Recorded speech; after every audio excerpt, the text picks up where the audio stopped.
Silence can be golden, especially if you're in the home stretch of a hard bargain. On the eve of a last chance EU summit in Brussels, negotiators giving reporters little to go on. So, is this it? The final push towards a Brexit divorce deal? We'll ask if what we're getting is enough to satisfy all sides. In the UK, in Northern Ireland, in Dublin, enough to satisfy the rest of the EU, and enough to satisfy at least 326 members of the UK Parliament. If Boris Johnson succeeds where Theresa May failed 3 times, then it'll be on to a general election in Britain. The winner of that gets to start a whole new negotiation with Europe, with a trade deal. In any case, by Friday, when the summit ends, leaders may finally know if this time Brexit is actually happening for certain. What kind of an EU could we expect with the UK on the outside looking in?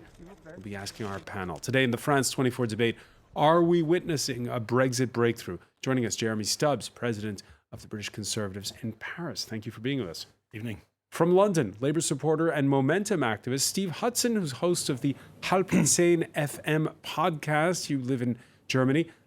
The 9:30 podcast. Why is it called the 9:30 podcast? It's a joke in German. It's a little difficult to explain. 9:30 is when Germany has a break. Okay. But it's a left-wing podcast. All right. Also joining us is Liberal Democrat Victoria Carlin's parliamentary candidate in the Poole constituency. Exactly. When and if that general election takes place. Indeed. Thank you for being with us. Yves Bertoncini is the president of European Movement France. Welcome back to the show, sir. Thank you. The France 24 debate on Facebook and on Twitter, hashtag F24debate. Yeah, the French president, Emmanuel Macron, making noises similar to what we've just heard from the German chancellor, Angela Merkel, coming out of a joint cabinet meeting, one of these regularly scheduled affairs between France and Germany. They staged it in the southwestern French city of Toulouse. We've discussed preparations for tomorrow's European Council summit, which will be held on Thursday and Friday. We talked about the European budget, EU enlargement, and of course Brexit. I want to believe that an agreement is being finalised and that we'll be able to approve it tomorrow. Jeremy Stubbs, will you consider that white smoke? Do we have a deal?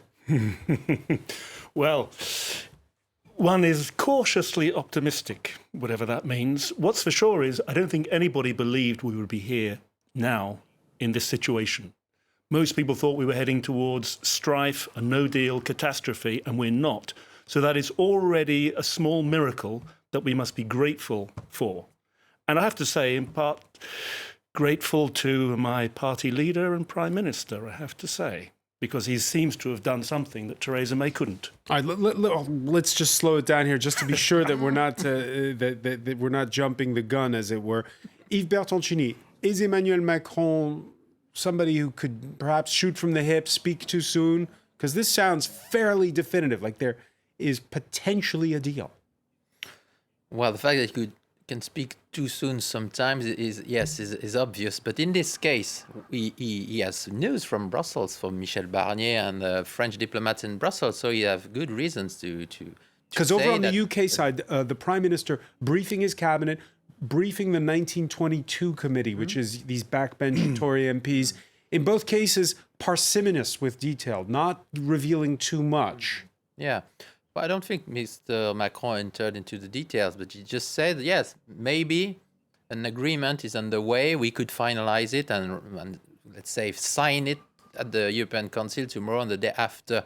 That would not be the first time, by the way. With all due respect with Boris Johnson, we have already had an agreement between the EU and the UK made by Theresa May, if I may say. The problem is not this one. I mean, that would be a good news.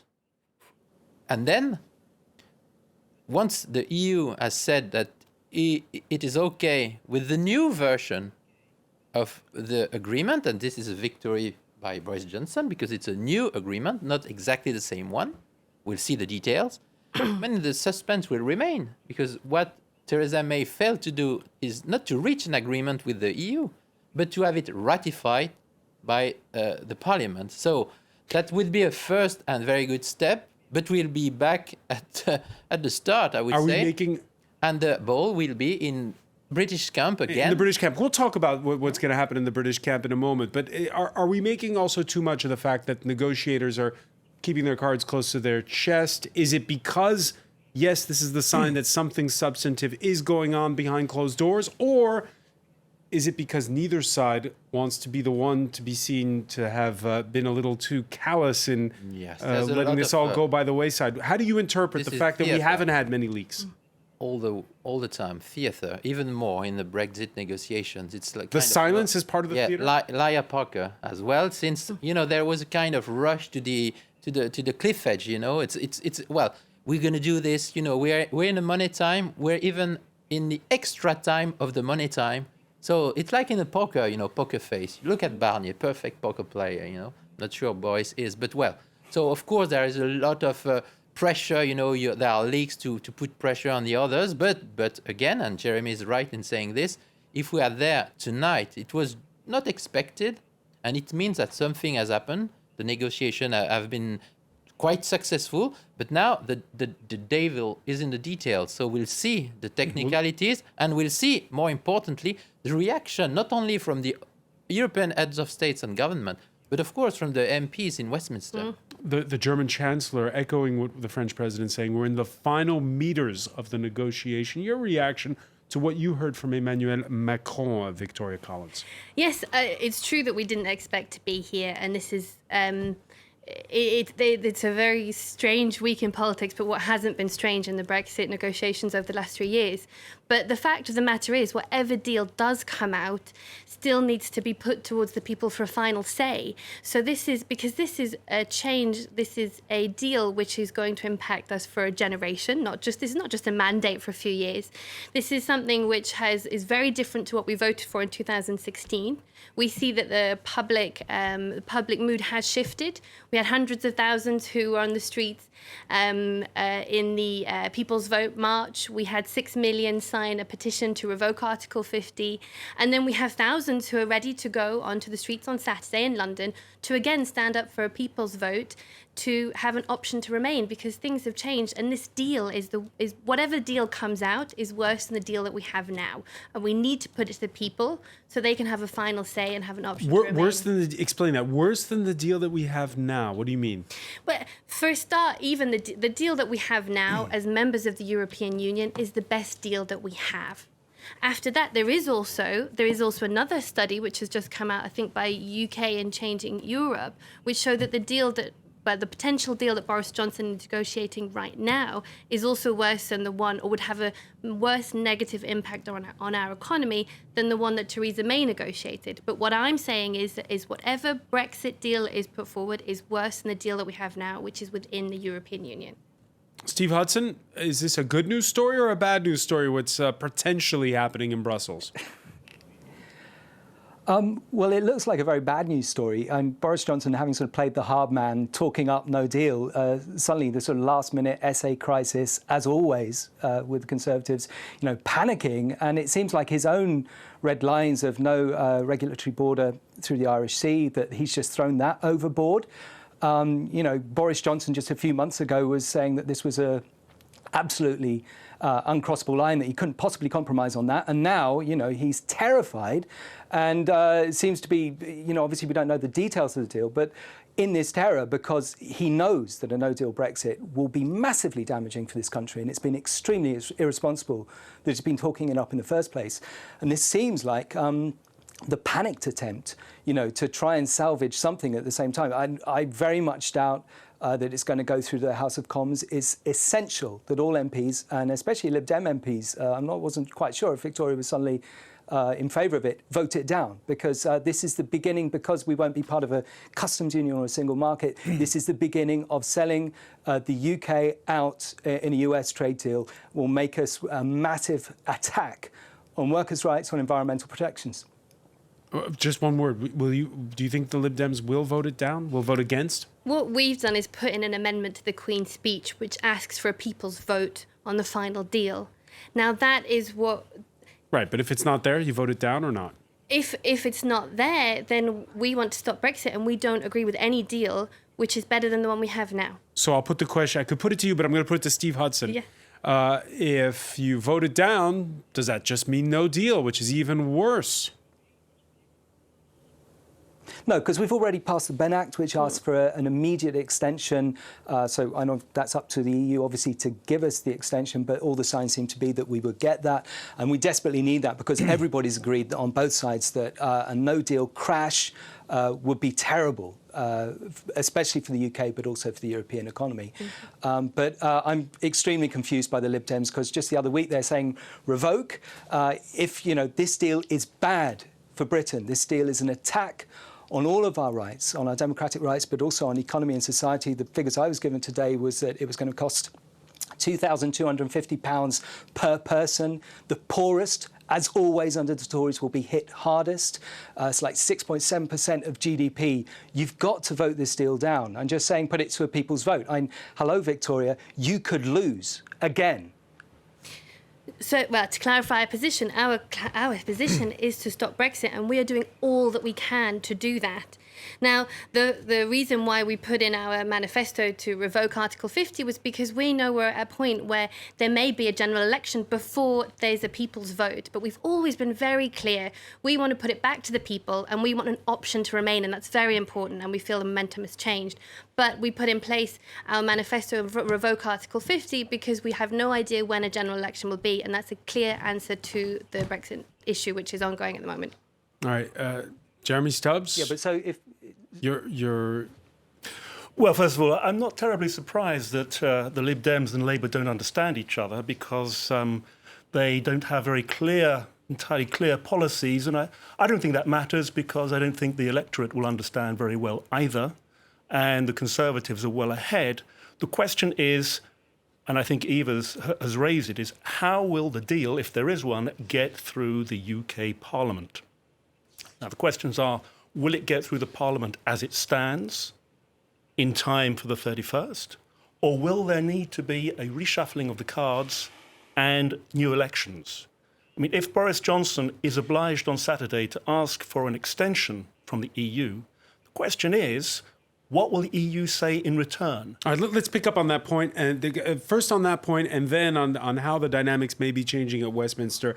We've gotten word this Wednesday, unrelated, that the new EU Commission, its date for starting has been pushed back 1 month from November 1st to December 1st. That's because MEPs rejected 3 nominees to the Commission, including France's pick.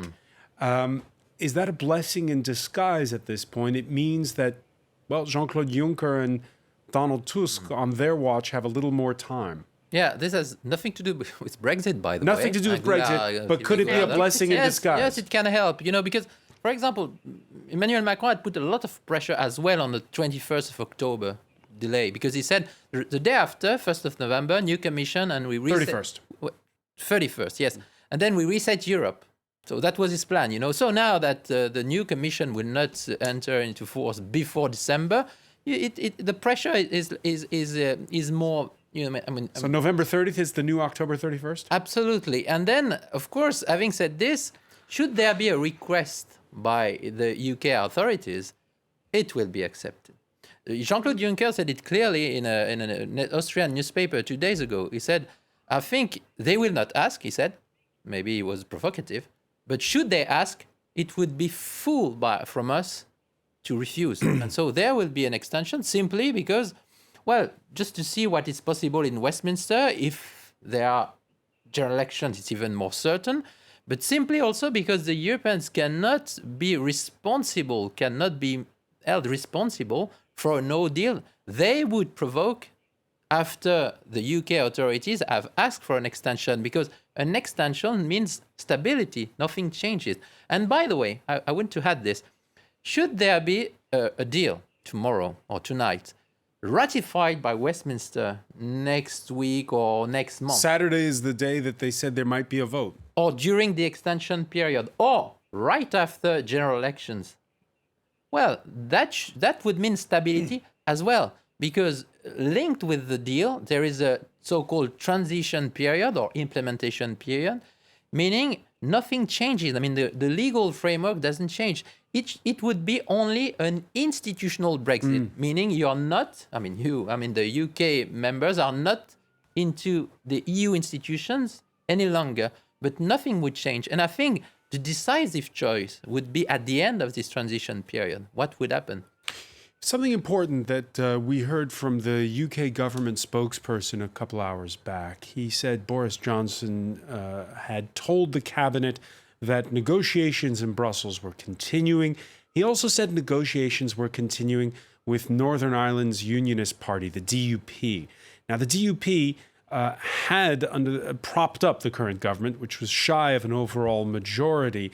And we've seen reports in the last 24 to 48 hours in some outlets in the UK media that there's talk of the customs union perhaps moving to the Irish Sea and therefore going back on one of the red lines of the DUP. How do you see that unfolding at this point? And is Boris Johnson's attitude towards the DUP changing? Well, I think it's above all the attitude of the DUP that we have to watch and how far that is changing. We know they've made some concessions. That was the first minor miracle achieved by Boris Johnson. What were those concessions? Well, to allow this so-called regulatory border in the Irish Sea. They wouldn't allow that with Theresa May. But now they allowed it. So they made concessions. Some of them we heard were even afraid they'd made too many concessions already. And it's clear that the main horse trading at the moment is over that issue because Boris Johnson, he's not only the intermediary between the UK Parliament and the EU, he's the intermediary between Leo Varadkar, Irish Prime Minister, and the, shall we say, current leadership of Northern Ireland, which happens to be the DUP because the Northern Ireland government itself is not up and running. So he's shuffling between all of these people. The fact that there is movement on all of these fronts is already quite extraordinary. Whether it will all match up at the last minute, we'll have to see. Steve Hudson, that is the biggest sticking point. We've talked about it a lot on this show, which is the only land border of the UK between the two Irelands and how do you respect the Good Friday agreements, preventing a return to sectarian strife. Do you see the DUP's attitude shifting? Do you see change? Well, I'll be honest, at Momentum, we don't have that much to do with the DUP on a daily basis. They are a hard right party with very illiberal attitudes. Gay marriage and abortion still banned in Northern Ireland, not in the rest of Europe, thanks to the DUP. It seems that way, but this is all this sort of power politics behind the scenes. And what's so sad is that, first of all, that so many people were prepared to see the Good Friday Agreement go up in smoke. And it wasn't strife, it was a war in Northern Ireland, and people died. And the fact that the hard Brexit, the Brexiteers and Boris Johnson was prepared to even play politics with that and to use that as a pawn in negotiation was physically disgusting. There are people who've died. There were so many victims of that war. Northern Ireland was held back so massively by that. And it was an act of extraordinary political irresponsibility. So what we do certainly need to have is have some kind of agreement. There cannot be a hard border, which is essentially a British border through the island of Ireland. That is not certainly not acceptable to so many people there for very, very good reasons. And we must do everything to preserve peace. We're going to pick up on this when we come back. Stay with us. You're watching the France 24 debate.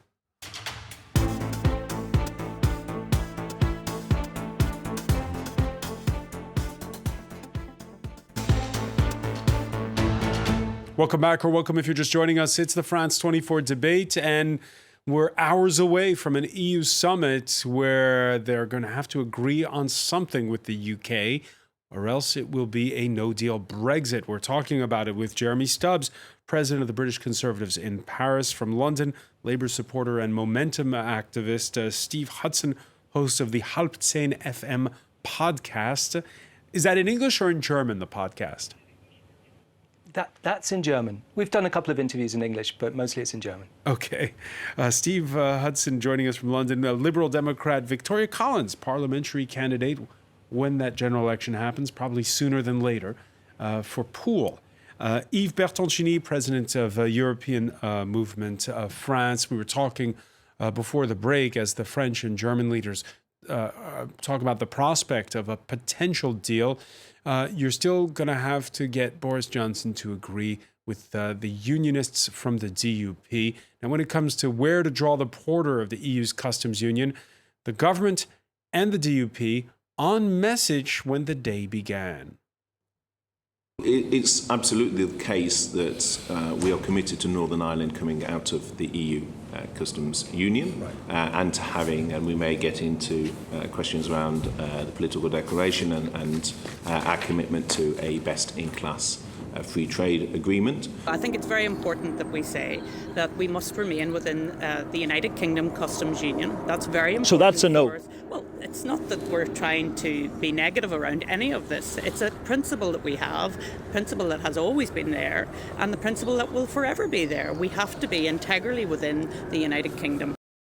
So it's pretty clear what they're saying, Jeremy Stubbs. Is it a case of that was then, this is now? Well, I think they're moving ever closer, millimetre by millimetre. And there is, I think, the prospect of a compromise.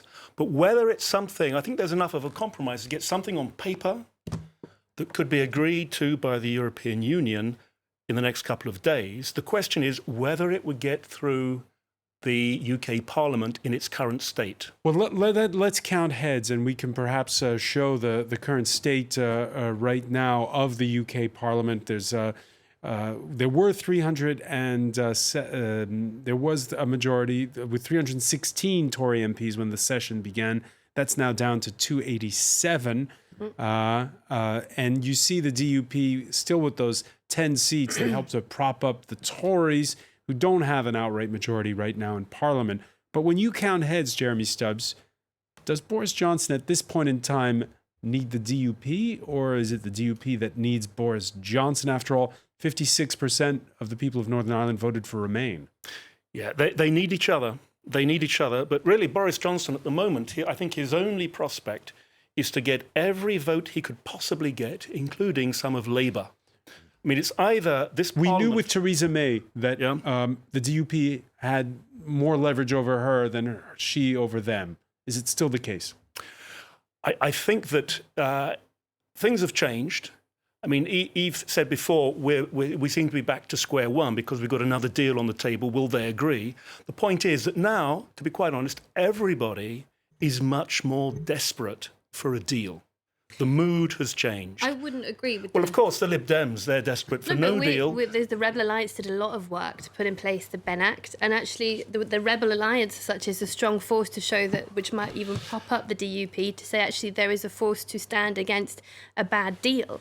So I think we're not just standing here alone as Lib Dems. There's a cross-party force. You're only standing for as long as this current Parliament stands. And this current Parliament has ceased to represent the British people. We have needed an election now for several weeks. And I think people are getting angrier, not only with the Parliament, but in particular with those who are not coming back. People want a so-called people's vote. Let's have an election. We'll see who wins.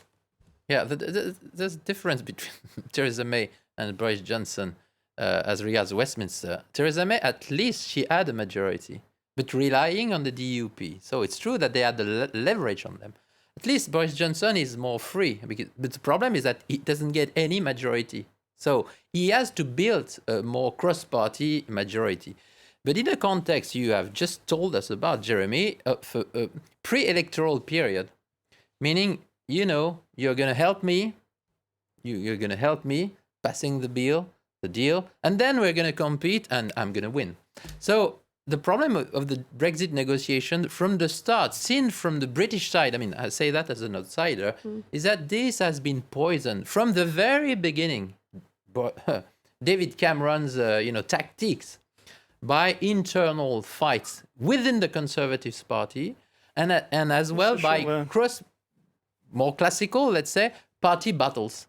So why should this disappear suddenly? Yes, maybe because people are fed up with this. And I think it's the same in Brussels. The short version of what you're exasperated, desperate. The short version of what you're saying is that whatever is agreed upon in Brussels is going to be rejected by Westminster? You would be a very good spokesman. But I mean, Boris Johnson is. Do you agree with that? That there's that whatever deal comes out of Brussels this Thursday and Friday is dead on arrival in London? There's a very low chance of it passing. Put it this way, Boris Johnson has lost pretty much every vote that's gone through Parliament in his time as a Prime Minister. That doesn't show the fact that he's going to be able to turn the House now. But this time we're up against it, right? This is it. The cliff is here of a no-deal Brexit. But the cliff was there. But as I say, the Rebel Alliance worked hard to actually put in place that legislation, which was the Benn Act, to mean that if there's not an agreement by the 19th, then Boris Johnson is forced by law to ask for an extension. And so that we avoid that no-deal scenario. So they worked hard to avoid that cliff edge. And actually the prospect is to make sure we have the best deal. And obviously, as Lib Dems, we want to stay in the EU because we think that's the best deal. Steve Hudson, what's the likely scenario to unfold over the next month? If I knew that, I probably wouldn't be sitting here.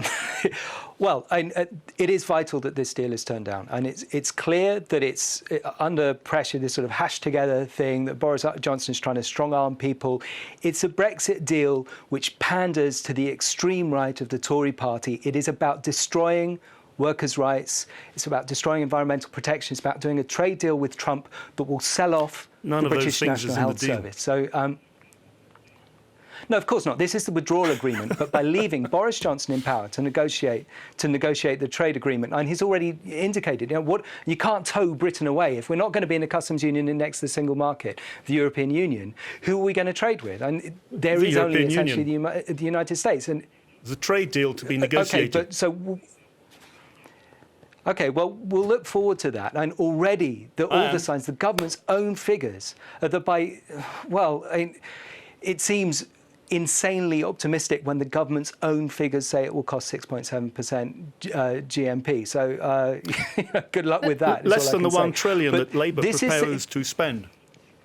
But more than that, actually, even if if there is a transition period, we're already seeing right now, we haven't left, and there's already been an impact on industry, on jobs, on the NHS, on the fact that they're under-resourced. So even though you're under the same legislation, we all know we're working again to another scenario which isn't decided. That uncertainty has an impact on the country, even if you're under the same rules. So are you making the argument that there should be some kind of, that we should at least give a hard considered look to what comes back from Brussels on Friday? No, what I was supporting was the fact that what Steve was saying, no, not at all. I still believe in stopping Brexit, but what Steve was saying, which is that that this Brexit would have a negative impact on our country, that we would suffer from it. And then Jeremy was saying actually it was fine because we'd have a trade deal and we'd negotiate that in a transition period. I'm saying that doesn't take into account the effect of a transition period, which has uncertainty and on jobs, on business that we're already starting to see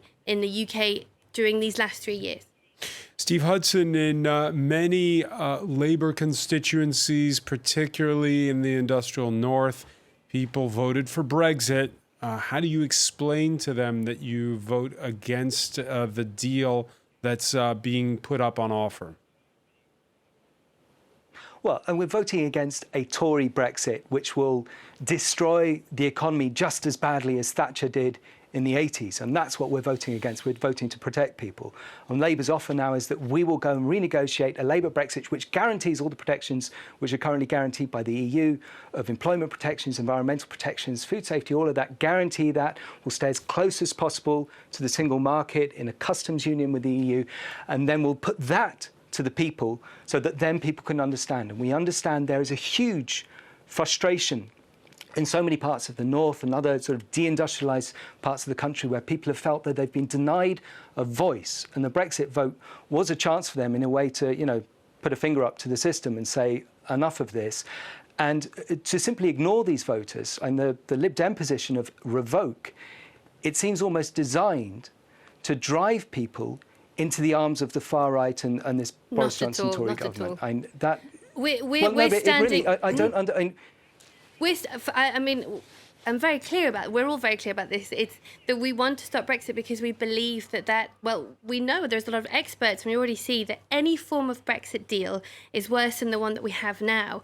I mean, you talk about voters in the north, you have the Nissan plant in Sunderland, which has already, because of Brexit, which has not even happened, has already had cars that have stopped being manufactured there. There's already the talk of Nissan pulling out completely. I mean, that is a plant that runs in just-in-time principles and used to be the most efficient in Europe, but that relies on being in the current deal that we have now.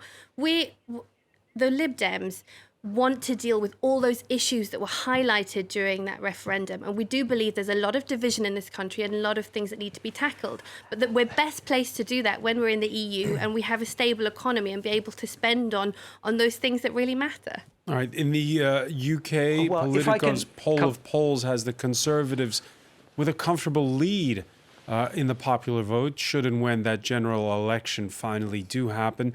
Some predicting an outright majority of 10 to 15 seats for the Tories, a surge according to various surveys by the Lib Dems, and losses for Labour. But of course, it's just the beginning. We haven't really gone into a proper part of a general election campaign.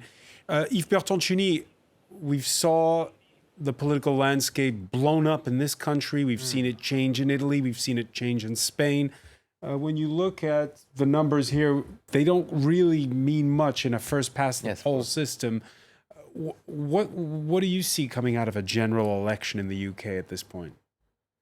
Difficult to predict. What I already see is this pre-electoral atmosphere between you, the three of you, and that makes me a bit worried about what could happen in Westminster next week. Should we have a deal, which is not certain, but let's say we have a deal in Brussels, and then, of course, again, tactics, substance. I admit, and I share your thought. Of course, the best situation is having the UK in. But since there's a popular vote, there is a need to deliver something else, which is an exit, and under a form to be determined.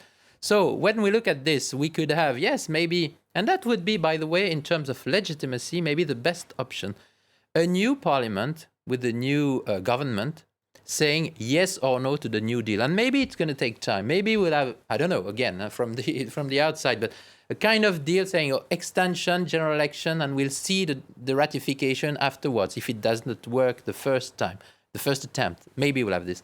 I don't know what it means. The campaign has not started. We can't even read the new version of the deal. That would be maybe also a hung parliament. This type of, of conservatives. Like in Spain, where they keep voting again and again? Yeah, but I mean, a coalition parliament. But you know what? The problem with the UK and France, it's that we are the only two countries where coalition, cross-party government are not the rule, except in times of war. So that's a problem the UK will face. Because normally all the other governments, all the other parliaments in Europe, almost all of them, could be qualified of hung parliaments, but it's not hung parliament. It's just the normal parliament within which you build coalition.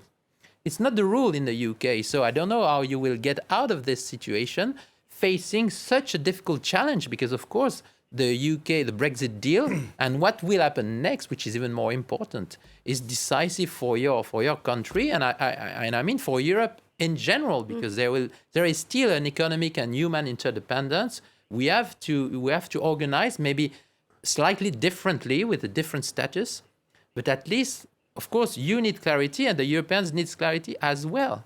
The last time the Lib Dems were in a coalition government, it didn't go very well. You were punished at the polls the next time around. It was with the Tories. What's the lesson that's been learned? Do you agree with Yves Bertoncini that the UK is just not built for coalition governments? It's true. We had we didn't get the best reputation out of the coalition, but times have changed. I mean, we've owned up to that, but we've also explained that we weren't the first party that were voted in. And as you say, I think the electorate weren't used to that coalition, so they saw us as blamed us for those policies, but that wasn't. We were in a coalition, and actually we were the biggest party in Parliament. But I mean, in terms of lessons that were learned, I think for us this is just about something very different. This is such a big moment in our country's history that we've just focused on our values, which are open, tolerant, and democratic, and we will do our best in a general election on that, and we've shown that we can win in the last year. Steve Hudson, you saw that poll shows Labour trailing the Conservatives badly. I know you probably are going to argue that you can reverse that, but if you can't, well, we did in 2017. We started at 24%, and 6 weeks later we were at 40%. Would you be amenable to a coalition with the Lib Dems?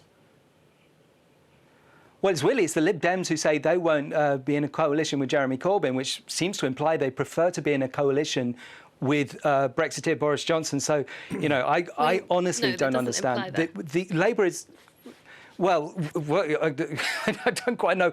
Or it's simply a vote for a minority party, which can have no impact. Because this is the problem. Labour is the only party which not only has a position on Brexit, but actually wants to deal with the causes of Brexit. And the causes of Brexit are massive. Social, political, and economic alienation. The coalition government, may I finish? The coalition government between the Conservatives and the Lib Dems, the austerity measures that they introduced have killed, according to the British Medical Journal, 120,000 people.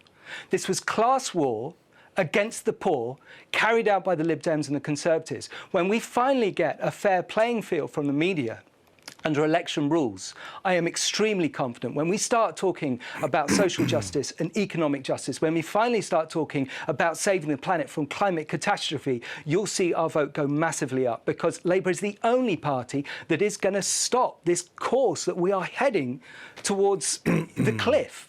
And this is what centrist politics has brought us. All right, there's one precinct we haven't heard from, the Scottish National Party. It's been holding its party conference with a message that is unequivocal.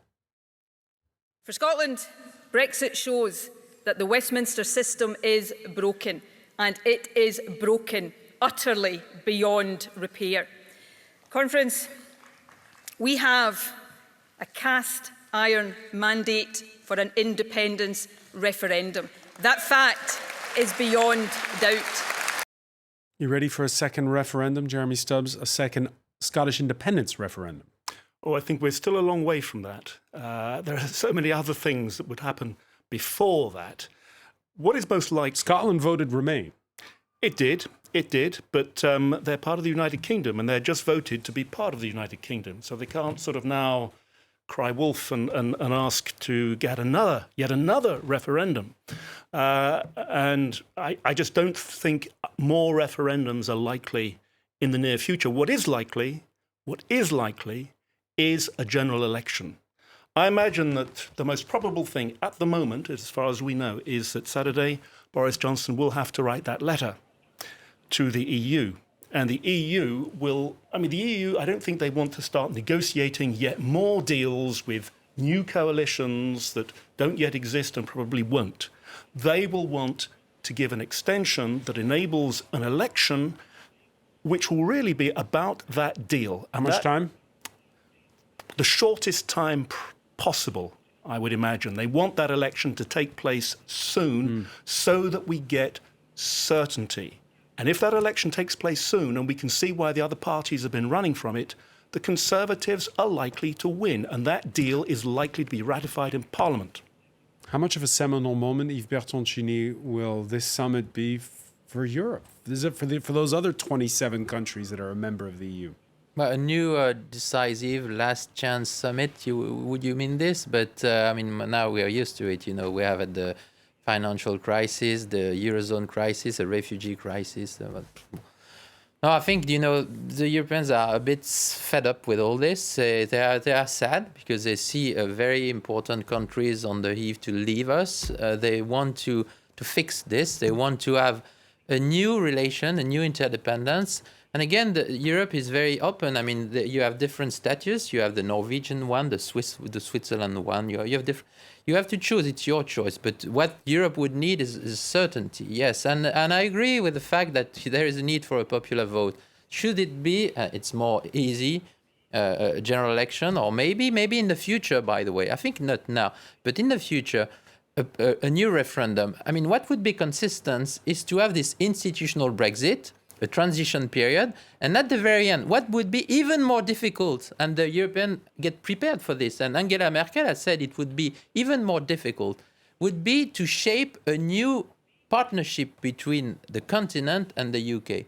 The new status, the new relations, because we are just talking about the divorce deal. Yeah. But what would be the new partnership? And this new partnership, it would be meaningful to ask the European, the British people, do you want this new status? Because this is for forever, I would say, or not. And organizing a referendum at this stage, meaning maybe 221, 222, would be, I think, a good idea, but not now. Now there's a need to deliver a kind of Brexit, an institutional Brexit. And I think the Europeans at least are waiting for this. And it will buy some time to negotiate, and we'll see. And maybe the mood will change in the UK. All right, first, as you say, first there's a summit to go to in the morning. Yves Bertoncini, many thanks. I want to thank as well Steve Hudson for joining us from London, Jeremy Stubbs. I want to thank Victoria Collins. Stay with us. Media Watch is next.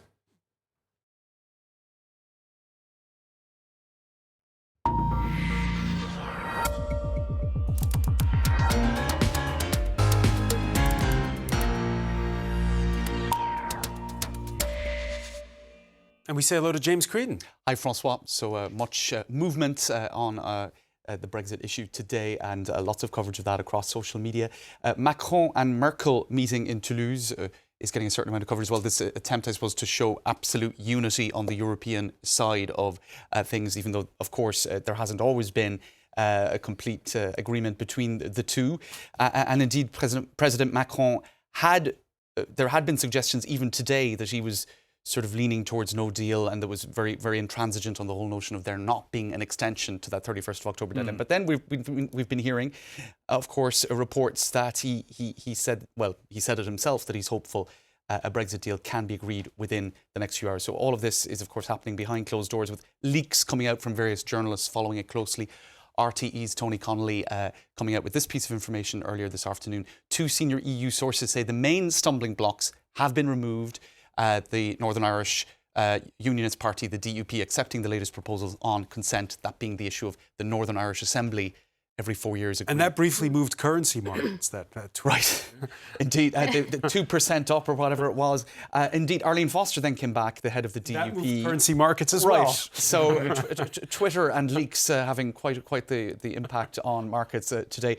But the latest then is that all of those outstanding issues, according to Tony Connolly and others, seem to now have been resolved. These are obviously technical issues about customs and borders and whatnot, which have been stumbling blocks right up to the 11th hour. Now, others saying that meanwhile, I suppose, this is a report from about Boris Johnson giving a vintage performance at the 1922 committee of the Conservative Party, talking about everything arriving close now to the summit, but it's shrouded in mist, and we're at the Hillary Step. I have to look at the Hillary Step is a nearly vertical rock face with a height of around 12 metres on Mount Everest. Vertical rock face, though. But Mount Everest is not in Brussels, it's in Westminster. Well, it's in the Himalayas, I think. Figuratively speaking, yes. But that point actually has been made about Westminster. This is John Worth, who is of the College of Europe in Bruges, so we can imagine that he's very much anti-Brexit. I hate Brexit coverage in weeks like this. There's a meeting of the European Council tomorrow and the day after. Then there's the Brexit deadline. Every journalist speculated about the combination of the two. No. After the European Council, there's another hurdle, which is ratification in the UK. And this comment on that as well. Next, this is Ben Judah, who's recently written a book, Fragile Empire. Next stage of Brexit, Westminster will wake up to the fact successive UK governments didn't focus all their energies into removing the transition cliff edge or extending it to an appropriate length of time, which will bounce the UK into a bad free trade agreement. So a whole lot of speculation about what's going to come after the horse trading, and what. So is it more optimism or doomsday saying that you've witnessed as you peruse? A bit of both, I suppose. But I'm sure cautious optimism. And then there's this fantastic story, really, about Sky News in the UK. Clearly, sensing a gap in the market, have decided to start a Brexit-free news channel. Now, that's not This is not The Onion? No, they're going to. I'm not sure exactly how it's going to be structured. It's not their main news channel, but there's going to be a second offering, Brexit. A Brexit-free news channel. Yes, I think there is a market for it, but people are really tired. Meanwhile, if you want to keep up with the Brexit news, you can look at France 24, and this is actually something that just went up on our Twitter feed today by Catherine Nicholson and others on the Europe team, taking the temperature of how French people living in France feel about it. Most aren't very warm to the idea. Anyway, I'll finish with that. You shared this as well, François. This is Matt of The Telegraph. Only 70, well, maybe not now, but every day is a crunch day when it comes to Brexit, isn't it? It is indeed. Endless. Many thanks. More hyperbole to come in future editions. James Creedon, I want to thank you. I want to thank our panel as well. Thank you for joining us here in the France 24 debate. And don't forget to join us for a special edition of the France 24 debate Thursday from that EU summit in Brussels.